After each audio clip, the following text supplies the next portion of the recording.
Let's talk about your inner voice. Your brain has a favorite word. Can you guess what it is? It's not happiness. It's not success. It's not love. It's familiar. Your brain doesn't automatically believe what's true. It believes what is repeated. If you've repeated, I'm not enough for years, that becomes familiar.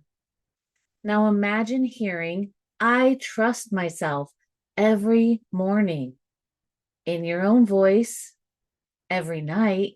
Your brain begins making that familiar. And that's where transformation begins. Now, if you're ready to change what your brain believes, click the link. Let's start creating a new inner voice together. Remember, the voice inside becomes the life outside.